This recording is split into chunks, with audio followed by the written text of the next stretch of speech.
안녕하세요. 서울 근교에 살고 있는 30대 여자입니다. 저는 그야말로 믿는 도끼의 발등이 제대로 찍혀 이혼을 하게 되었는데요. 그 믿는 도끼가 제 발등을 어떻게 찍어버렸는지 한번 들어보실래요? 저와 남편은 요리 학원에서 처음 만나게 되었어요.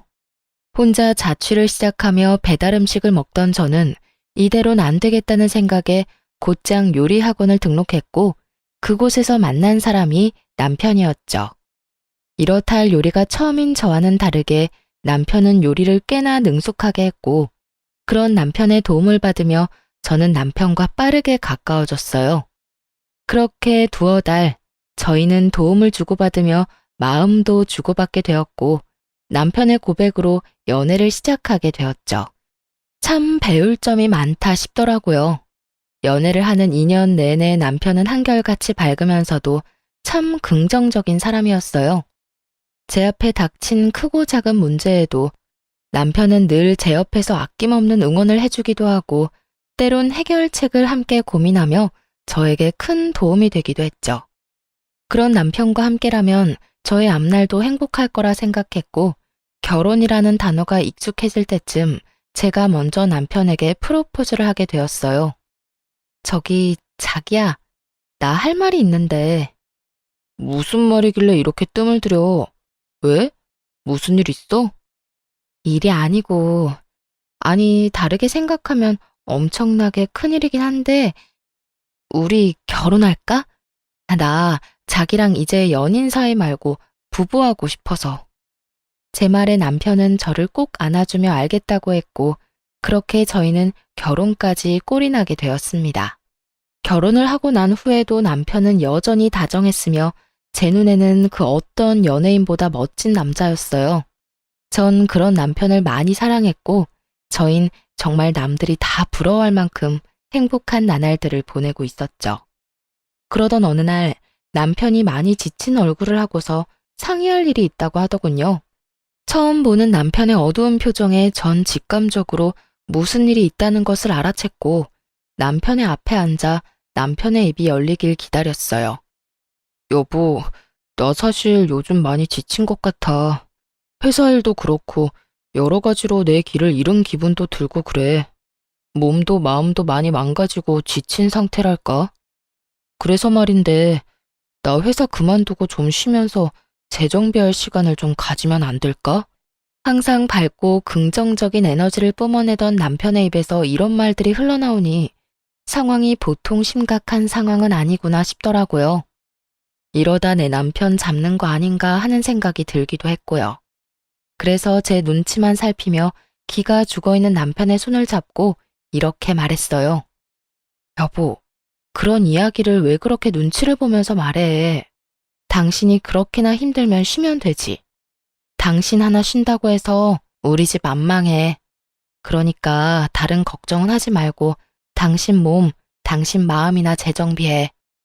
여보, 그렇게 말해줘서 고마워. 고맙긴. 만약 내가 힘들어서 회사 때려치우고 싶다고 하면 당신은 뭐라고 할 거야? 그렇게는 절대로 안 되니 죽는 한이 있어도 회사 다니라고 할 거야? 아니, 그건 아닌데. 그래도 내가 가장이고 남자니까 이런 이야기 꺼내기가 쉽지 않더라고. 가장이고 남편인 거 중요하지.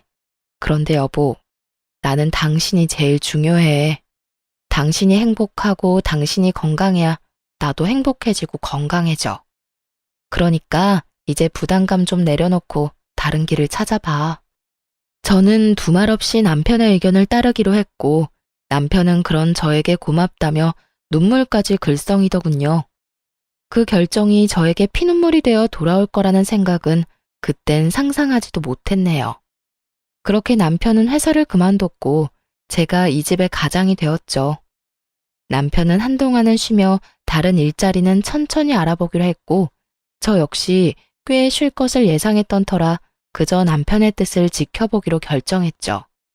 그간 모아뒀던 것도 있기도 했고 조금 아낀다면 생활이 불가능한 상황도 아니었기에 남편의 퇴직금은 감당할 수 있을 거라 생각했는데 문제는 전혀 예기치 못한 곳에서 일어나더라고요. 그건 바로 남편의 씀씀이었어요. 남편은 한동안은 모자랐던 잠을 잔다거나 책을 읽는 등 주로 집안에서 시간을 보내며 그간의 노고를 씻어내곤 했었는데 어느 순간부터 밖으로 나돌기 시작하더니 이때껏 보지 못한 사치가 시작되더라고요. 스트레스를 돈으로 풀기로 작정이라도 한 사람처럼 속된 말로 돈을 물 쓰듯 흥청망청 쓰기 시작하는데 이대로 괜찮은가 하는 생각마저 들더라고요. 처음에는 그러려니 했던 마음도 남편의 사치가 점점 심해지니 이건 아니라는 생각이 들었고 어느 날은 상의도 하지 않고 차를 바꾼 것을 보는 순간 전 이대로는 안 된다는 생각이 확실하게 들더군요. 그래서 결국 남편에게 한마디 하게 되었죠. 여보, 차는 언제 바꾼 거야? 전에 타던 차도 상태 괜찮았잖아. 차. 그게 친구가 차를 바꿨는데 한번 몰아보니까 괜찮더라고. 그래서 나도 기분 전환할 겸 해서 바꿔버렸어. 기분 전환 겸? 차가 한두 푼도 아니고 그렇게 비싼 걸 살 거였으면 나하고 상의 정도는 했어야지. 당신 회사 일로 바쁘니까 그냥 혼자 결정한 거지. 그리고 내가 내 돈으로 산다는데 당신이 왜 화를 내? 다 내가 능력이 되니까 산 거라고. 그러니까 당신도 이 일엔 뭐라고 말하지 마. 내가 알아서 능력껏 쓰는 거니까. 낯설더라고요. 제가 아는 남편은 책임감도 강하고 언제나 저를 옳은 길로 인도하던 사람이었는데 제 앞에 서 있는 남편의 모습은 전혀 다른 사람 같은 기분마저 들더군요. 그런 낯선 남편의 모습에 멍한 것도 잠시 저는 정신을 차리고 다시 남편에게 좋은 말로 설득을 해보려고 애썼어요. 그래, 당신 마음, 당신 말이 어떤 뜻인 줄 잘 아는데 그건 당신이 총각 때나 가져야 하는 마음이지. 지금은 당신 나랑 결혼하고 가정까지 이뤘잖아. 당장은 아니지만 우리 아기도 가져야 할 거고 그러면 돈 드는 데가 한두 군데가 아닐 텐데 지금부터 부지런히 모아둬야 하지 않을까? 꼭 아기 때문만이 아니라 우리가 훗날 조금이라도 편하게 살려면 조금 아끼자는 말이지. 지금 당신이 회사도 쉬고 있는데 새 차가 왜 필요해? 심지어 타던 차도 깨끗하고 고장난 것도 없었으니까 나로선 이 상황이 이해되지 않아. 거기에다가 우린 부부인데 당신이 무엇을 하든 상관하지 말라니. 내가 당신이 한 일에 지적하는 상황이 되어버린 것 같아 당신 기분이 나빠진 건 충분히 이해하겠는데 아무리 이해를 한다고 해도 당신이 나한테 그렇게 말하면 나 굉장히 섭섭해. 남편은 조곤조곤 말하는 저를 보며 할 말이 없었는지 애꿎은 입술만 잘근잘근 씹으며 제 눈치를 보더라고요. 저 역시 더는 남편 기를 죽이고 싶진 않았기에 더는 장황하게 설명하지 않고 핵심만 짚어 말해주었어요. 어쨌든 내 생각은 그래. 당신이 번 돈으로 당신이 필요한 것 사는 걸 뭐라고 하는 건 아니야. 그러니까 앞으로 한 번 더 생각하고 돈을 썼으면 좋겠어. 알겠어. 나도 아까 말 심하게 해서 미안해. 미안하다는 남편의 말과는 달리 기분이 완전히 상해버린 듯 표정은 좋지 않았고 그날 이후 눈에 보이게 기분 나쁜 티를 내기 시작하더라고요. 제가 기분을 좀 풀어주려 말을 걸어도 시큰둥하게 답을 한다거나 장을 보러 함께 나가는 날에 손이라도 잡으려고 하면 티가 나게 손을 치워버린다거나 하는 행동으로요. 이 모든 언행도 이해가 되지 않았지만 제가 제일 이해가 되지 않는 건 그런 일이 있었는데도 불구하고 고쳐지지 않는 남편의 씀씀이었어요. 말로는 알겠다, 네 말을 다 알아들었으니 앞으론 그러지 않겠다 라곤 했지만 여기저기 숨겨놓은 새로운 옷과 신발이 발견될 때마다 저희 사이엔 미묘한 다툼이 일곤 했어요. 처음 숨긴 것을 들켰을 땐 예전에 사둔 것이라며 변명이라도 하던 남편은 점점 더 뻔뻔하게 변해갔고 어느 날부턴 앵무새처럼 똑같은 말만 뱉어내더군요. 여보, 이 옷은 또 뭐야? 이거 엄청 비싼 거 아니야? 또 샀어? 세일하길래 샀어. 당신 정말 왜 이래?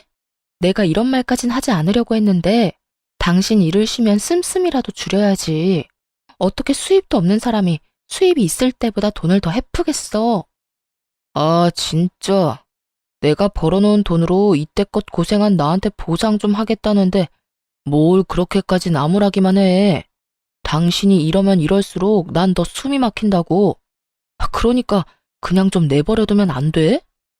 모든 일엔 정도라는 것이 있는 것인데 남편은 그 정도라는 것은 알지도 못하는 사람처럼 굴었고 상황이 그렇게까지 되자 저는 더 싸우고 싶지도 않아 입을 다물게 되더군요. 제가 입을 다물자 저희의 사이는 다시 좋아졌고 저는 저것도 다 한때일 거란 마음으로 남편을 지켜보기로 했죠. 그러던 어느 날 아빠가 갑자기 쓰러지셨다는 소식을 듣게 되었습니다. 엄마는 제가 고등학교 때 돌아가셨고 외동딸인 저는 아빠의 걱정이 클 수밖에 없는 상황이었죠. 천만 다행으로 아빠는 위험한 고비는 넘기고 수술을 하게 되었지만 의식이 없던 터라 수술비를 제가 마련해야 하는 상황이 되어버렸어요. 친정에 돈이 없는 것은 아니었으나 아빠가 의식이 없으니 여기저기 적금 등으로 묶인 친정 돈은 제가 마련할 방도가 없었고 아빠도 저도 신용카드는 쓰지 않던 터라 갑작스럽게 큰 현금이 필요한 상황이었어요. 저는 하는 수 없이 시댁으로 찾아가게 되었습니다. 사실 제가 결혼을 하고 난 후 얼마 되지 않았을 때 시댁에 금전적 위기가 있었는데요.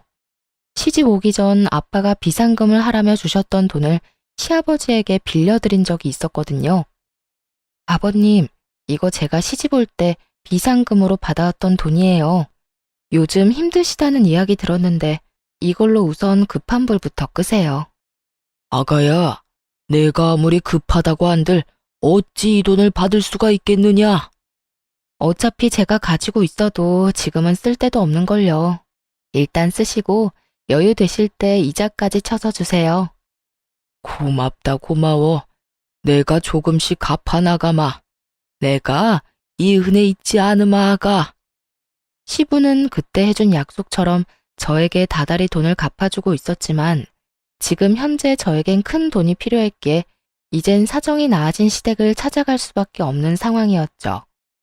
갑작스러운 저의 방문에도 시댁에는 시모뿐 아니라 시부도 저를 기다리고 계셨고 저의 안색이 좋지 않음을 눈치를 챈 시부가 무슨 일이냐며 물어왔어요. 아가야, 무슨 일이길래 안색이 그리도 좋지 않은 게야? 그게 친정아버지가 쓰러지셨어요. 그래서 수술비가 급하게 필요한데 갑자기 그 큰 돈을 구할 데도 없고 해서 앞전에 빌려드린 돈을 좀 받을 수 있을까 해서요. 아무래도 돈 이야기이니 조심스러워질 수밖에 없었고 그 어느 때보다 신중하게 꺼낸 말이 끝나자마자 시부와 시모의 눈치를 살필 수밖에 없더군요. 그런데 제 말을 들은 시부의 얼굴이 불그락 푸르락 환한 얼굴이 되어갔고 전 왜 그러는지 이유를 알 수 없으니 그저 눈치만 더욱 살피게 되더라고요. 그간 시댁 어른들의 인성을 지켜본 바론 제가 단순히 돈 이야기 좀 꺼냈다고 저리 인상을 찌푸릴 사람들이 아니었던 터라 전 시부가 화를 내는 그 상황이 좀처럼 이상하게 느껴지더군요. 침묵은 저의 예상보다 길어졌고 그 무거운 침묵을 깬 건 다름 아닌 시모였습니다. 이 자식이 진짜 도대체 무슨 짓을 하고 다니는 거야? 시모의 첫마디에서 알게 되더라고요. 아, 남편이 큰 사고를 치고 있구나 하고요. 전 최대한 마음을 가다듬으며 시모에게 연유를 물었어요. 어머님, 왜 그러세요? 아가, 혹시 네 남편한테 돈 받은 거 없니? 네? 돈이요? 무슨 돈이요? 그게 네 남편이 얼마 전에 너한테 큰 돈이 필요하다면서 돈을 좀 많이 받아갔어. 그때 좀 이상하다 싶긴 했는데 아무래도 돈 이야기이다 보니까 너도 선뜻 이야기 꺼내기 힘들 수도 있겠다 싶어서 우린 너한테 부담 주기 싫어서 연락을 안 했던 건데 이를 정말 어째? 그간 남편의 사치스러운 행적들이 떠오르며 어이가 없어 할 말이 생각나지 않더라고요. 자기가 번 돈으로 자기가 쓴다고 하더니 사실은 그 돈들이 아빠가 준 제 돈이었으니까요. 도무지 이때껏 제가 알고 있던 남편의 모습은 무엇이었나 하는 마음도 들더라고요. 저의 이 복잡한 마음을 눈치챈 시부는 헛기침으로 제 시선을 잡아끈 후 이렇게 말하더군요. 아가, 생각이 많은 거 안다. 나도 이렇게 마음이 복잡한데 너는 오죽하겠어? 그런데 일단 급한 불부터 끄고 생각하자꾸나.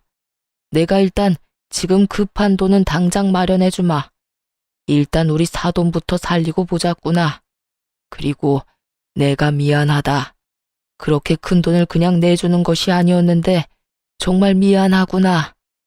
사실 남편이 잘못한 것이지 시댁에서 잘못한 것은 아니었지만 제가 처한 상황은 그 돈을 가져간 남편을 닥달해 돈을 받아낼 때까지 기다릴 만한 여유가 없었어요.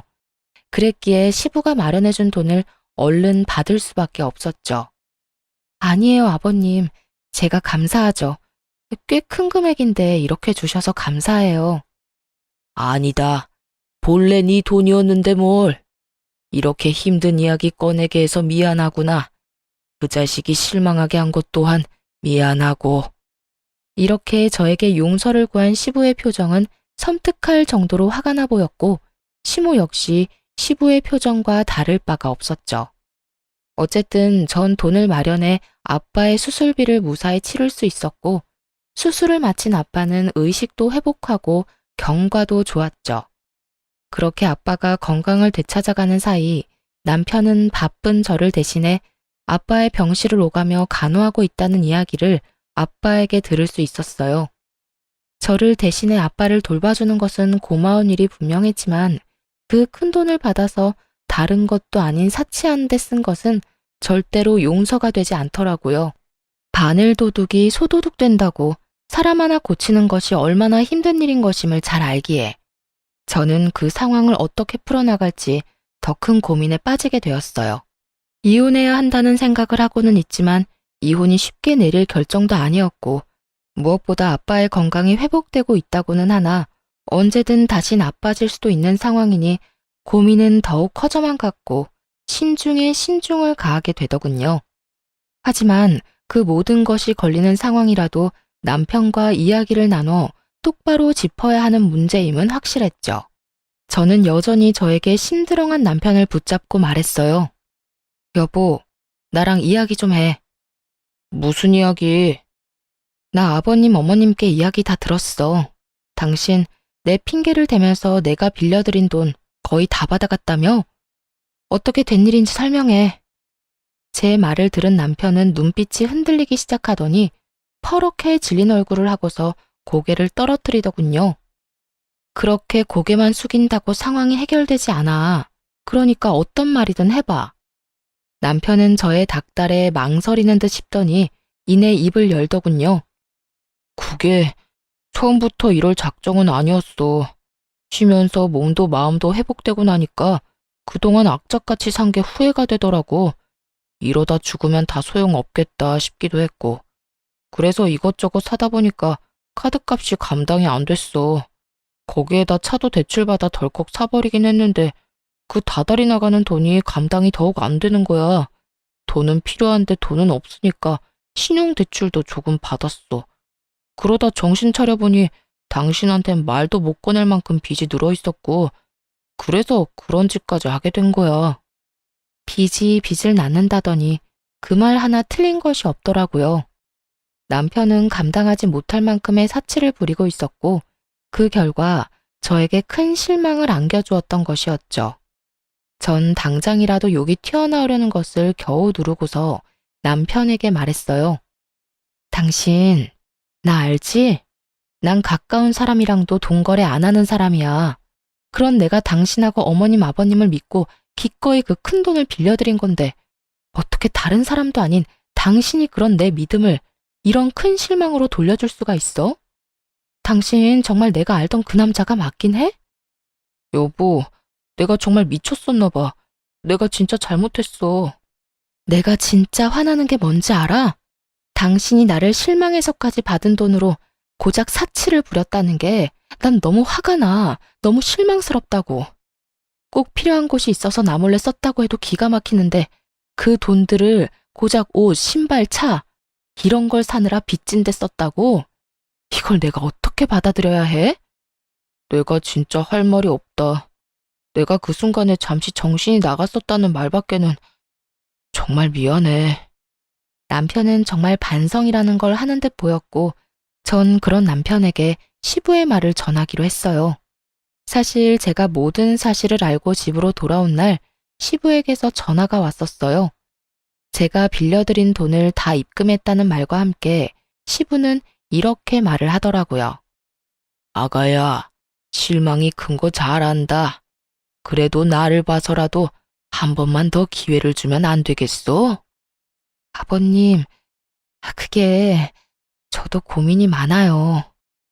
그래, 왜 안 그렇겠어?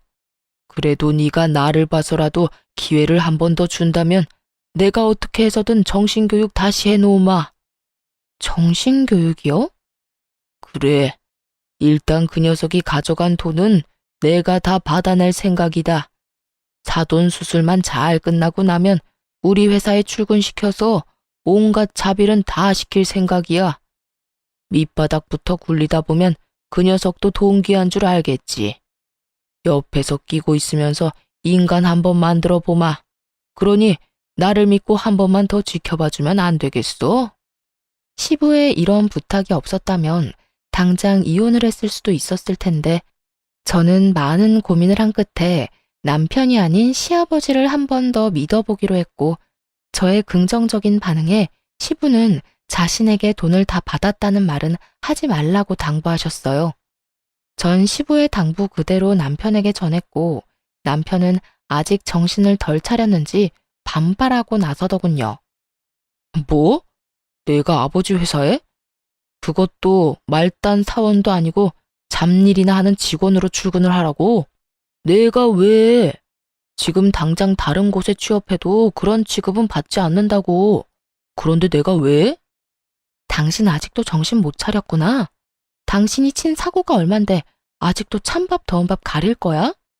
당신은 그렇게까지 안 하면 정신 차리긴 힘들 테고 나는 그런 정신 빠진 남자랑은 더는 살 생각 없으니까 당신이 결정해. 아버님 회사에 출근할 거야 아님 나하고 이혼할 거야? 저는 남편에게 마지막 기회를 주었고 남편 역시 저의 확고한 의지를 알아챘는지 저와 시부가 시키는 대로 하겠다고 하더군요. 바로 다음 날부터 시부의 회사로 출근하기 시작한 남편은 밤이 되면 거짓골이 되어 들어오더라고요. 듣기로 시부의 회사에서 남편이 주로 하는 일은 청소부터 시작해서 짐 나르기 등 주로 몸을 쓰는 온갖 잡일을 하고 있다고 하더군요. 시간이 흐를수록 남편의 꼴은 보기 힘들어졌지만 그 눈빛만큼은 예전 제가 알던 눈빛으로 돌아오고 있었고 그렇게 힘들게 번 돈은 남편의 생활비와 시부에게 매달 갚는 돈을 제외하곤 모두 저에게 고스란히 입금이 되었어요. 전 그 돈을 따로 모아두었다가 시댁에 큰 행사가 있을 때 쓰기도 하고 일정 금액이 되면 적금으로 묶어두기도 했죠. 그렇게 1년 남짓 남편은 제가 알던 남편의 모습으로 돌아와 있었고 전 그 당시 남편과 이혼을 하는 대신 기회를 한 번 더 주었던 것을 참으로 다행이라고 여기며 지내고 있었죠. 그러던 어느 날부터인가 남편의 퇴근이 늦어지기 시작했고 왜인지 이상한 예감에 우선 시아버지한테 전화를 걸었죠. 요즘 남편이 계속 늦어진다고 말하며 회사가 많이 바쁘냐고 물었고 아버님이 바쁘긴 한데 정작 남편이 야근까지 하는지는 몰랐다며 회사에 전화해서 남편이 정말 일을 하고 있는 것인지 확인해 보겠다며 전화를 끊었습니다. 얼마 지나지 않아 시부에게 전화가 걸려왔고 전 그 전화를 받았죠. 네, 아버님. 그래, 아가. 회사에 전화해보니 그 녀석 창고 정리를 하고 있다고 하더구나. 녀석도 참 시키지도 않았는데 그런 일까지 다 하고 말이다. 어머, 그래요? 야식이라도 준비해 놓아야겠어요. 저는 굳은 일도 마다하지 않고 열심히 하는 남편이 기특했고 시부 역시 저와 같은 마음인 듯 하더군요. 저기 아가, 근 1년 동안 지켜보니 정신도 좀 차린 것 같고 요즘엔 열심히 일하는 게 기특하기도 해서 이제 일다운 일 좀 시켜보려는데 네 생각은 어떠냐? 옆에서 끼고 가르치다가 하나둘씩 넘겨주려고 하는데 그 말씀은 회사를 물려주고 싶다는 말씀일까요? 그래, 내가 요즘 고민이 많아. 요즘처럼만 하면 걱정 없겠다 싶다가도 섣불리 판단하는 건 아닌가 하는 생각도 들고.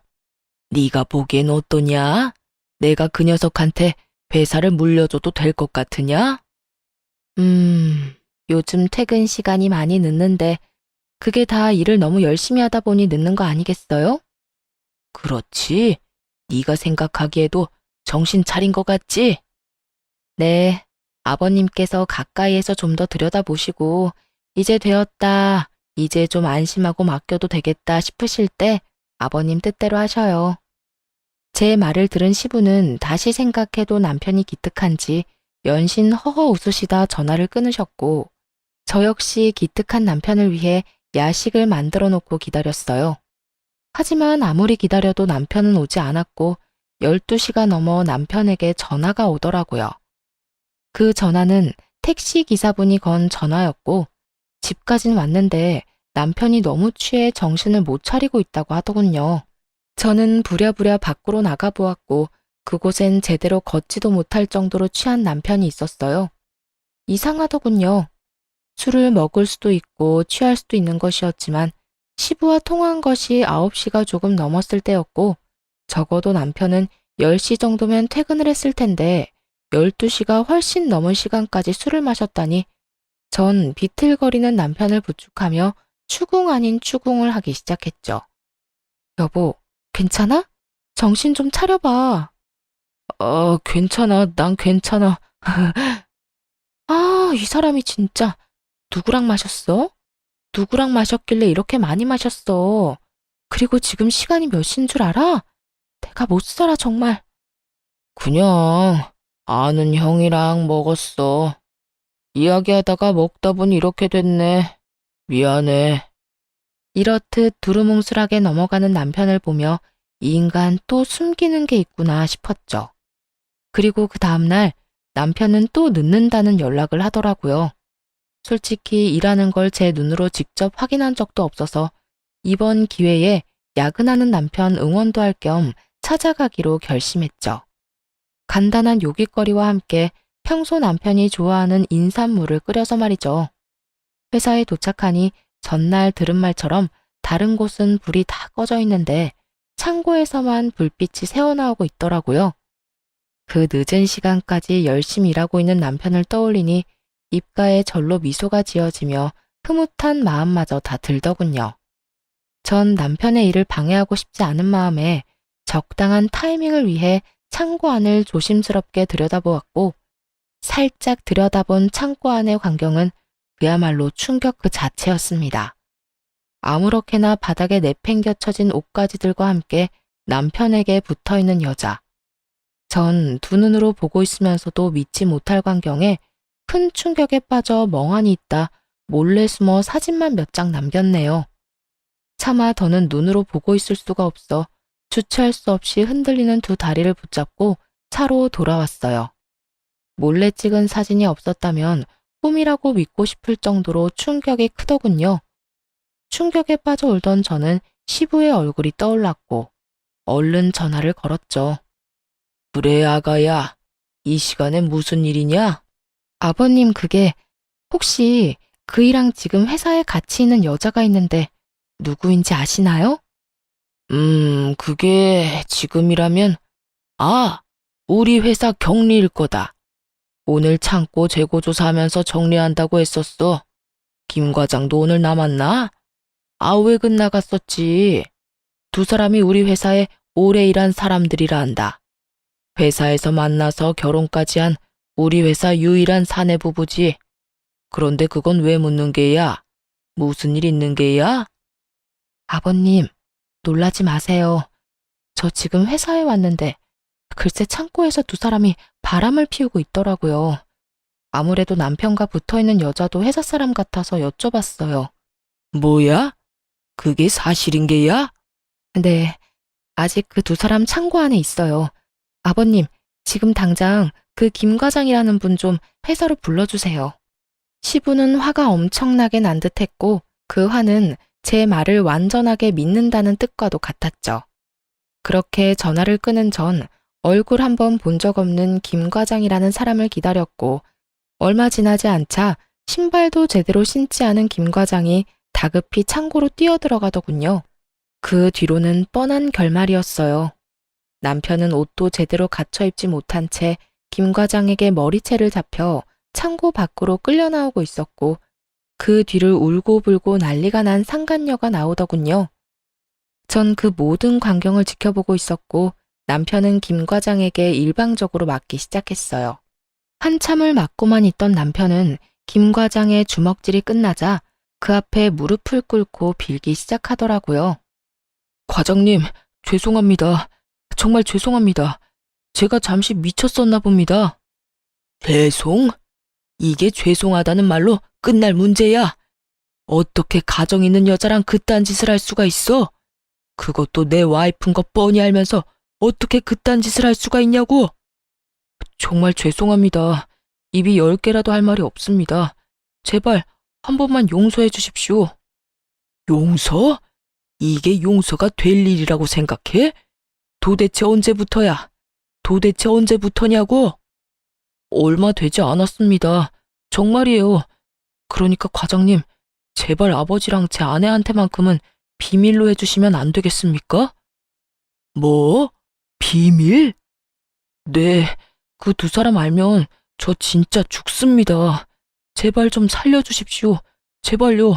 이렇게 부탁드리겠습니다. 남편은 김 과장의 발밑에 엎드려 눈물을 흘리고 빌었고, 그런 모습을 보던 상간녀 역시 무릎을 꿇고 빌기 시작하더군요. 여보, 정말 잘못했어. 그런데 우리 오늘이 정말 처음이야. 믿어줘. 아까 창고 정리하다가 너무 힘들어서 밥 먹으면서 반주 좀 했는데 술 기운에 그만. 실수야, 실수. 실수? 그게 실수라고? 그 말을 내가 믿을 것 같아? 믿어줘. 정말이야. 지금 이 상황만 보지 말고 이때껏 내가 당신하고 살면서 보여준 모습들을 떠올려봐. 나 당신 정말 사랑하고 누구보다 열심히 살았잖아. 그러니까 이번 한 번만 용서해줘. 나 당신하고 이혼하면 못 살아. 그래? 그럼 살지 마. 뭐? 나하고 이혼하면 못 산다며? 나 당신 같은 여자랑 더는 못 사니까 무슨 일이 있어도 이혼할 거야. 그러니까 못 살겠으면 살지 말라고. 여보, 제발, 제발 용서해줘. 내가 이렇게 빌게. 단호한 김 과장과 그런 김 과장을 붙잡으며 애원하는 상간녀. 마치 막장 드라마의 한 장면 같더군요. 뒤늦게 저의 모습을 발견한 남편은 그야말로 얼굴이 사색이 되어가고 있더군요. 여보, 여기 어떻게 왔어? 어떻게 오긴. 당신 힘들게 야근한다길래 먹을거리랑 물 좀 끓여왔는데 상상도 못했던 재밌는 광경을 봤지 뭐야? 그래서 내가 김 과장님 불렀어. 이런 재미있는 구경은 같이 해야 재미있는 법 아니겠어? 여보, 미안해. 미안하다고 하지도 마. 당신이 인간이야? 내가 어떤 마음으로 당신한테 기회를 주었는지 몰라? 어떻게 나한테 이럴 수가 있어? 저는 절규 섞인 고함을 내질렀고, 저의 이런 모습에 남편은 고개를 바닥에 쳐박고 애원하며 빌기 시작하더군요. 여보, 진짜 미안해. 내가 정말 미쳤었어. 처음부터 이러려고 했던 건 아닌데 정말 미안해. 내가 당신한테 너무 큰 잘못한 거 알아. 그런데 나 진짜 마지막으로 한 번만 더 용서해주고 기회를 주면 안 될까? 나 이때까지 잘해왔잖아. 오늘 일은 정말 실수야. 실수라고. 실수? 실수라고? 나 말을 안 해서 그렇지. 지난 1년 동안 너무 힘들었어. 일은 일대로 힘든데 내 주머니로 들어오는 돈은 없지. 아버지 눈치에 당신 눈치에 그 상황이 너무 답답하기도 하고 짜증도 나고 그렇더라고. 그런데 그때 나한테 저 여자가 잘 대해주니까 나도 모르게 눈길이 가서 이런 실수를 저지르게 됐어. 그렇다고 마음을 줬다거나 그런 일은 절대로 없었어. 정말이야. 내가 진짜 미쳤었어. 그러니까 나한테 한 번만 더 기회를 주라. 응? 제발. 이런 상황에서까지 저의 탓을 하려는 남편을 보고 있는데 정말 어이가 없더라고요. 저의 탓을 하면서도 용서를 구하는 그 이중적인 잣대를 뽐내는 남편에게 전 지금까지와는 비교도 되지 않을 절망스러운 사실을 알려주었죠. 변명 잘 들었어. 그런데 어떻게 하지? 난 용서할 생각이 조금도 없는데. 그리고 당신한테 알려줄 사실이 한 가지 더 있는데 지금 여기로 누가 오고 있는 줄 알아? 누구? 설마 아니지? 맞아. 지금 떠오른 그 사람. 아버님 지금 오고 계셔. 아마 다 오셨을 거야. 내가 과장님을 어떻게 불렀겠어? 다 아버님께 말씀드려서 불렀지. 제 말에 남편은 제가 등장했을 때보다 더 큰 절망에 빠지며 얼굴이 새파랗게 질려가더군요. 새파랗게 질려가는 건 상간녀도 마찬가지였고 남편은 저와 김 과장에게 애원하며 부탁하기 시작하더라고요. 여보, 과장님, 제발 저 한 번만 좀 살려주세요. 제발 아버지한텐 다 오해였다고. 알고 보니 당신이 잘못 본 거였다고. 과장님도 아무것도 못 봤다고 그렇게 좀 말씀해 주세요. 제발요. 제발 제발. 이렇게 부탁드릴게요. 이렇게 부탁해 여보. 남편은 거의 바닥을 기다시피 애원했지만 그 애원이 무색하게도 그 순간 시부가 무서운 얼굴로 남편을 향해 다가와 그대로 남편의 뺨을 내리쳐버리더군요. 네 이놈, 네가 어떻게 이렇게까지 쓰레기일 수가 있어? 네 놈이 어떻게 이렇게까지 정신을 못 차릴 수가 있냐고. 이제 하다하다 바람까지 피워? 그것도 엄연히 가정이 있는 여자를? 아버지, 제가 다 잘못했습니다. 정말 반성하고 있어요. 정말입니다. 제발 용서해 주세요. 남편은 시부의 바짓가랑이 붙들고 용서를 구했고 시부는 그런 남편의 손을 가차없이 뿌리치더군요. 용서? 그게 네 입에서 나올 수 있는 단어라고 생각하는 게야? 내가 미쳤었지. 내가 생각을 잘못해도 한참 잘못했던 게야. 네가 요즘 열심히 일하는 것 같길래 내 회사를 맡겨도 될 거라고 내 잠깐 착각을 했구나. 자식 새끼 잘못 키운 줄도 모르고 내가 피땀 흘려 고생한 내 회사를 너 같은 버러지한테 넘겨서 망할 뻔했어. 넌 내 회사를 물려받을 자격도 없고 내 자식으로 인정받을 자격조차 없다. 이후로 네가 밖에서 죽든지 말든지 나는 신경을 쓰지 않을 테니 너도 오늘부터 부모 없다고 생각하고 살거라. 눈앞에서 회사를 놓쳐버린 남편은 애원을 넘어 간절하게 시부에게 빌기 시작했어요. 회사요? 그게 정말이세요? 저는 아버지가 그런 생각하고 계신 줄도 모르고 제가 잠시 미쳤었나 봐요. 그러지 말고 제발 한 번만 봐주세요. 저도 사람인데 실수도 할 수 있는 거잖아요, 아버지. 마지막이라 생각하시고 한 번만 더 기회를 주시면 제가 정말 더 열심히 할게요. 뭐? 실수? 네 놈이 한 짓은 실수로 덮을 수 없는 중대한 사안이고 너 하나 때문에 내 회사에서 10년 넘게 일한 과장은 소중한 철을 잃었다. 네가 사람 새끼면 회사에 눈이 멀어서 봐달라는 말이 입 밖으로 나와선 안 되는 게다. 제가 정말 입이 10개라도 할 말이 없는 상황이라는 건 잘 알아요. 그런데요, 아버지, 저는 아버지의 하나뿐인 아들이잖아요. 하나뿐인 아들이 뭐가 대수냐? 그깟 아들 처음부터 없는 셈 치고 살면 되는 것을. 네가 무슨 말을 짓거리든 내 생각엔 변함이 없을 테니 그런 줄 알고 쏙 꺼지거라. 남편에게 단호하게 못 박은 시부는 몸을 돌려 김 과장과 상간녀를 향해 이렇게 말하더군요. 자네는 오늘부로 당장 퇴사 조치할 테니 그런 줄 알고 내일부턴 출근하지 말게. 김 과장한텐 내가 입이 10개라도 할 말이 없어. 미안하네. 일단 우리 이야기는 내일 하도록 하고 오늘은 자네 저 데리고 돌아가 보게. 집안 문제로 할 이야기가 많을 터이니. 이렇게 말한 시부는 저의 손을 잡고 그 자리를 벗어나게 해주었습니다. 시부는 아무래도 집에 혼자 두기가 불안했는지 저를 시댁으로 데리고 갔고 시댁엔 저를 걱정스러운 표정으로 기다리고 있는 시모가 있더군요. 아가, 괜찮아? 어머님, 이제 어떻게 해요? 저 이제 어떻게 해요? 그래, 울거라 울어. 나도 이렇게 울고 싶은데 너는 오죽하겠니? 이 어미가 미안하다. 내가 자식 새끼를 잘못 키웠어. 내가 다 미안하다, 아가. 시모는 저를 꼭 끌어안으며 자신이 더 미안하다고 했고, 전 그런 시모의 품에서 참았던 눈물을 한참을 흘렸습니다. 그렇게 한참을 온 저에게 시부와 시모는 자고 가라며 저를 붙잡았지만 저는 괜찮다고 하며 집으로 돌아왔어요. 시댁에서도 쫓겨날 것이 분명한 남편이 집에서 편히 지내는 꼴은 볼 수가 없었거든요. 집으로 돌아온 저는 남편의 짐을 싸 문 앞에 던져두고 집 비밀번호를 바꿔버리곤 친정으로 가서 지내기로 했어요.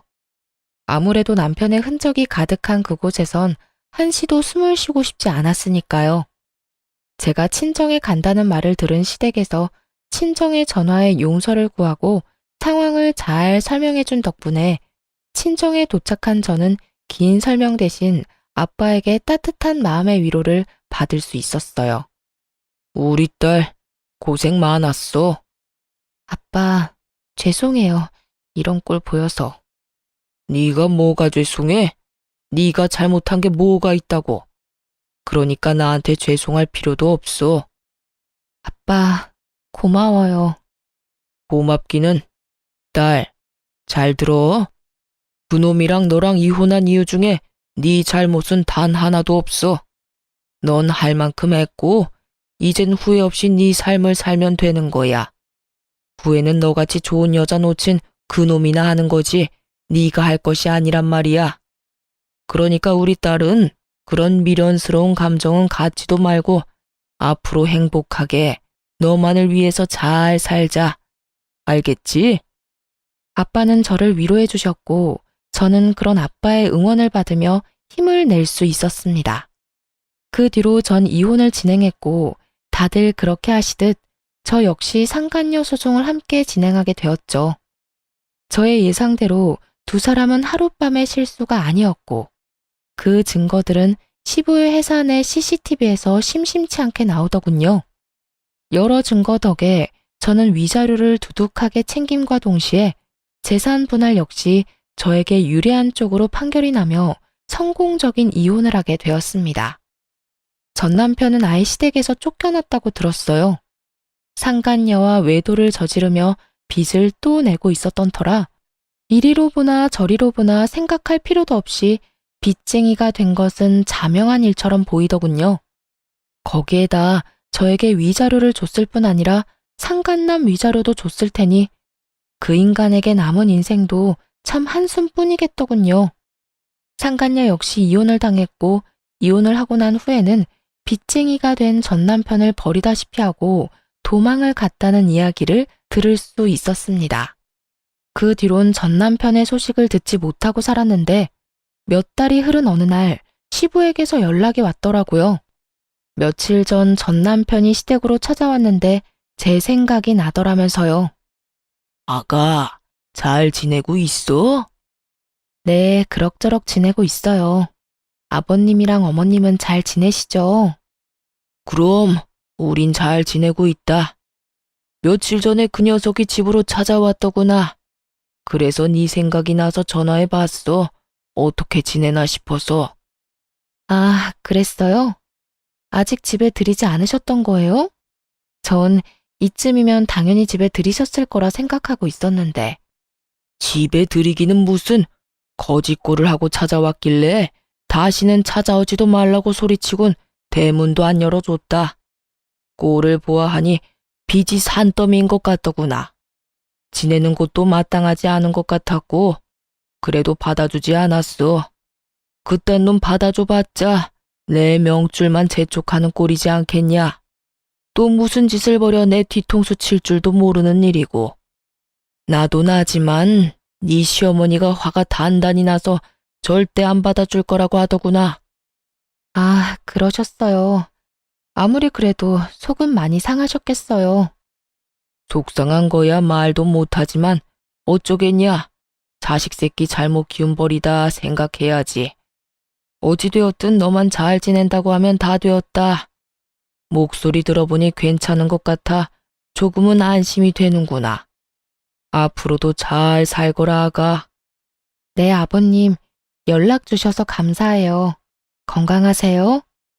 그렇게 전화를 끊은 후 시부와 시모에게 감사한 마음에 눈물이 나더군요. 피 한 방울 섞이지 않은 전 며느리에게 이렇게까지 마음을 써주시는 게 쉬운 일은 아니니까요. 전 남편의 일만 아니었다면 좋은 가족이 되었을 텐데 참 안타까운 마음도 들더군요. 시부의 연락을 마지막으로 더는 전 남편의 소식은 들을 수 없었지만 궁금하진 않더군요. 전 제 나름대로의 복수를 다했다고 생각했기에 더는 지나간 악연을 떠올릴 필요가 없었으니까요. 그 후로 전 여전히 회사에 다니며 잘 지내고 있습니다. 집은 이혼 후 친정과 가까운 곳으로 이사를 했고 아빠 건강도 많이 좋아지셔서 주말에는 주로 친정에서 시간을 보내거나 아빠와 나들이를 가거나 하고 있어요. 최근에는 아빠가 집에서 쉬게 되시면서 이쁜 반려견을 한 마리 선물했었거든요. 그런데 그 반려견을 산책시키며 알게 된 여사님과 요즘 좋은 감정으로 가깝게 지내시는 것 같아 여러모로 흐뭇한 나날들을 지내고 있어요. 요즘 알게 모르게 저와 보내시는 주말이 줄어드는 것을 보아하니 조만간 여사님을 저에게 소개시켜주는 날을 기다리고 있기도 하답니다. 긴 세월 외로웠던 저희 아빠 구제해준 여사님을 뵙게 되면 제가 정말 잘 대해드리려고요. 전 아직 재혼 생각은 절대 없어요. 이혼할 당시에 그런 생각이 많이 들더라고요. 만약 남편이 돈 사고를 쳤을 당시에 바로 이혼을 했다면 어땠을까 하고요. 수도 없이 많이 생각해봤지만 그때마다 결론은 같더군요. 후회는 없다. 사연을 듣고 계신 분들은 이런 제 생각이 답답하실지 몰라도 저는 그렇더라고요.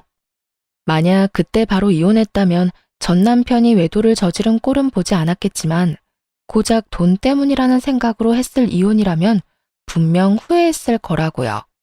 하지만 지금의 전 볼 꼴 못 볼 꼴을 다 봤고 그로 인해 오만정이 다 떨어진 상태이기에 후회는커녕 후련하기까지 해요. 그렇기에 지금의 삶이 더 감사하고 만족하며 잘 살고 있어요. 이로써 저의 길었던 사연은 끝이 났네요. 제 사연을 함께 해주신 모든 분 너무나도 감사하고 다들 늘 행복하세요.